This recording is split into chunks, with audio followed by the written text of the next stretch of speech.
Welcome to Illuminati Silver. We tell you the truth about silver. Today is Wednesday, the 12th of December 2018, and we are conducting this prompt video because of a question raised by Josh Galt, alerting us to a website highlighting the fact that Canada has decided to ban the mailing of precious metals. And this, quite frankly, we could not believe. So we had to investigate it for ourselves. The website in question is called the Hal Turner Radio Show World News. And if we scroll down, basically it says, now illegal to mail precious metals. On November the 9th, the Canadian government amended rules for non-malleable items, and snuck into those rules is a prohibition against mailing gold bullion, gold dust, and non-manufactured precious metals.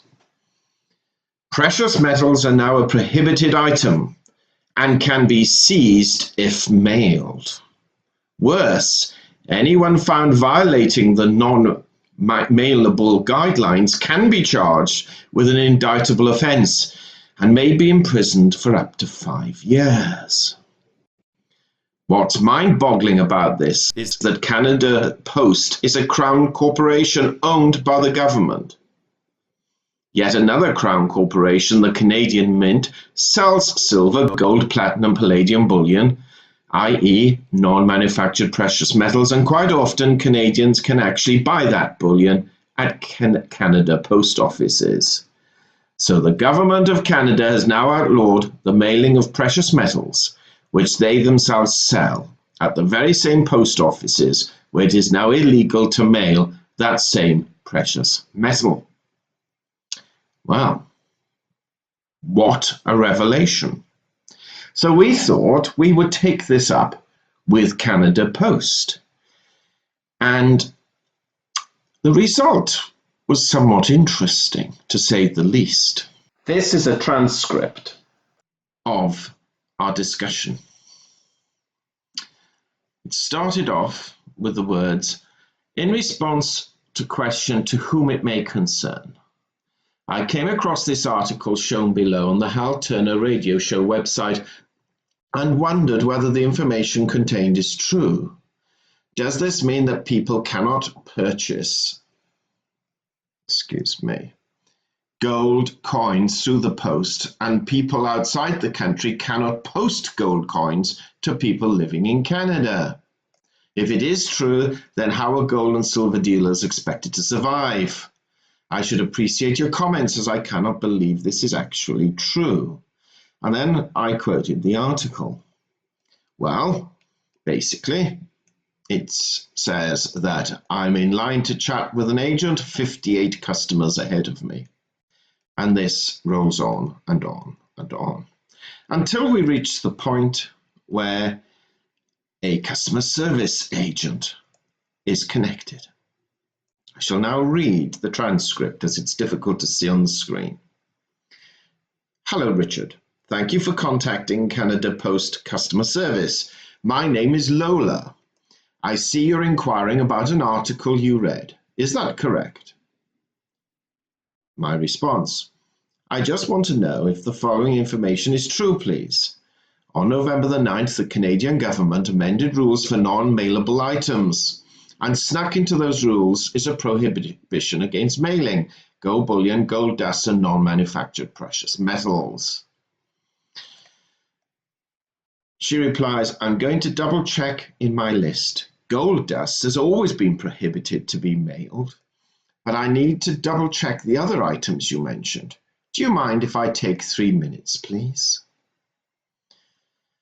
I've put, yes, I'm particularly interested in coins and or small bars, and also whether the same applies to silver. She replies, so this is on our website under non-mailable matter.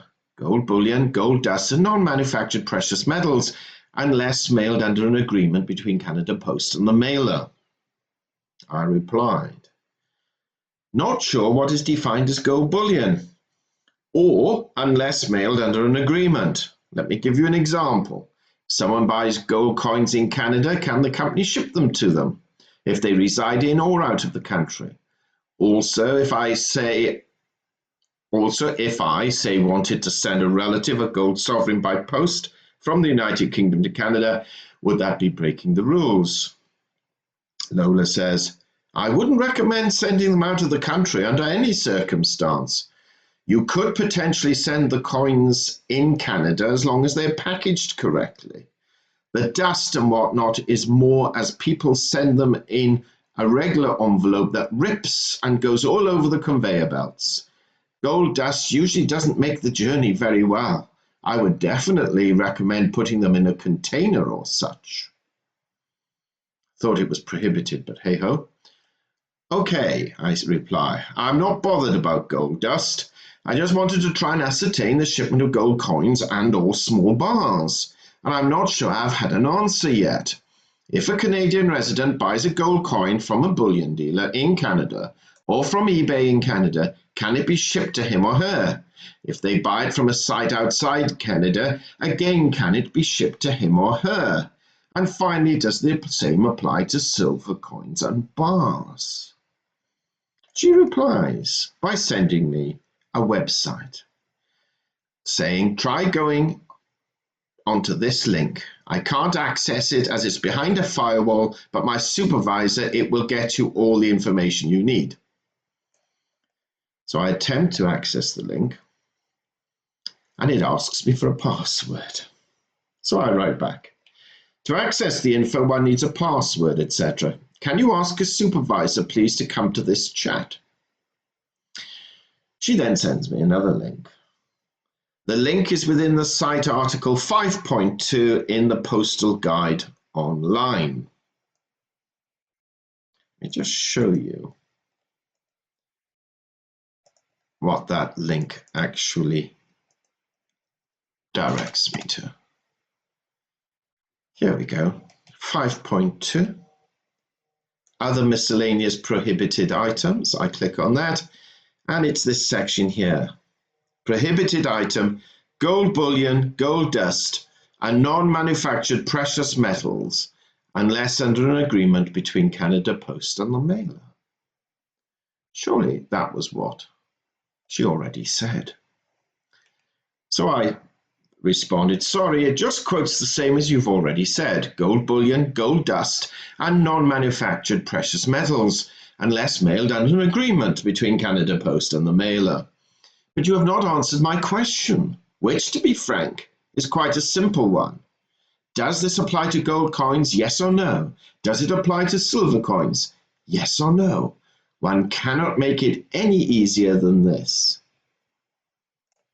I also then added, I'm not trying to be difficult with you, but if you do not know the answer, then I need to chat to someone who does, please. Then Lola writes back. Yes, you can ship coins as long as they are packages correctly. I think she meant packaged correctly. And the maximum coverage you can get is $500.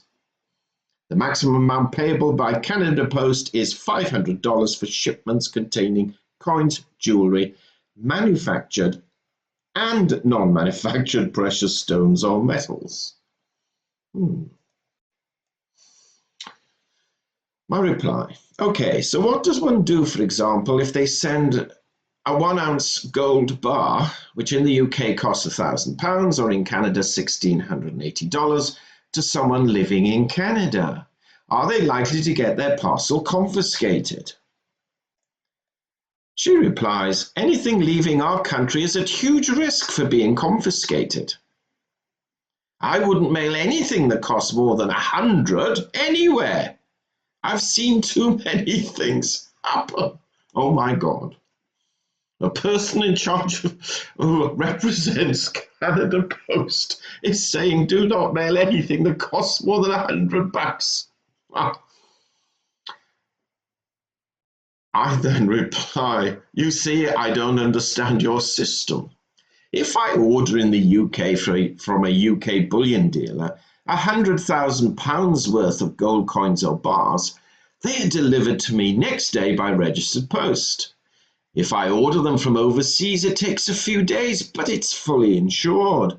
Are you saying that one cannot order gold from Canada nor send gold to Canada if it's worth more than $500? She replies, it is not recommended. You can buy external insurance, but really we have seen too many things go wrong with these transactions.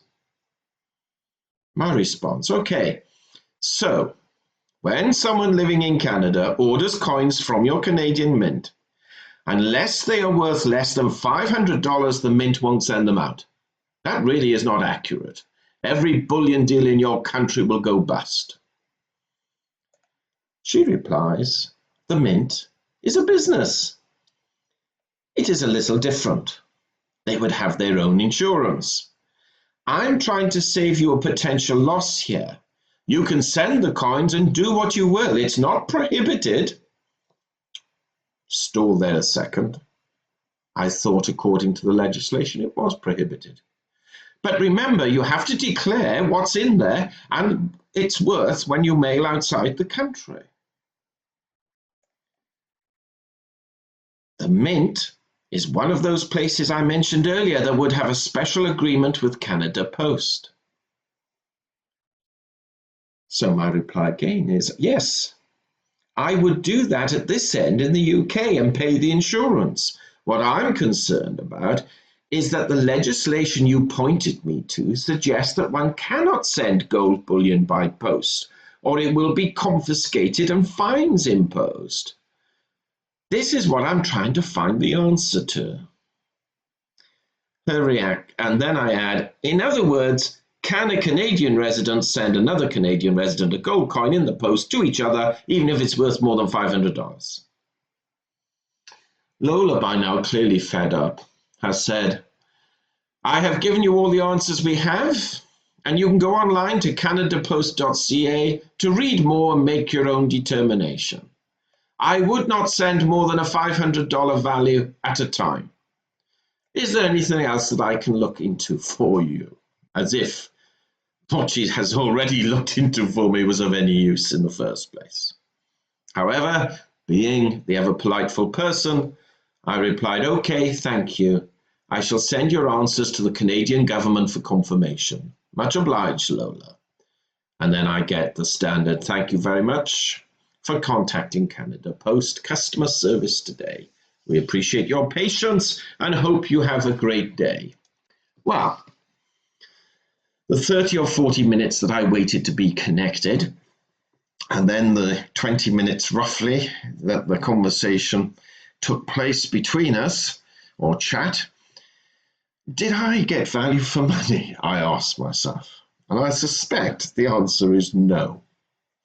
On the one hand, the legislation is indicating that gold bullion should not be sent, and the definition of gold bullion doesn't necessarily refer to coins. It really does depend how precise one is, but it certainly applies to bars. But then she is saying, do not send anything worth more than $500. And she actually pointed out from a personal point of view, don't send anything worth more than $100. So there we have it. Is there an answer to this? Well, at this precise moment, she is suggesting you can send it, it just won't be insured. However, we have written to the Canadian government asking for confirmation. When we receive this, we shall undoubtedly share it with you.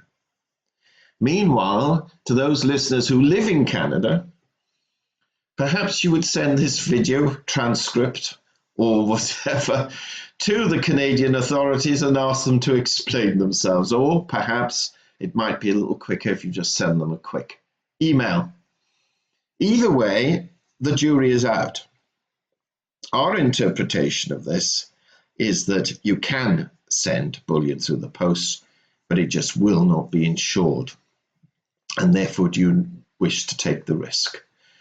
We suspect that the normal registered where you pay and guarantee delivery type packages should actually be unaffected. However, if you know different, then by all means, let us know.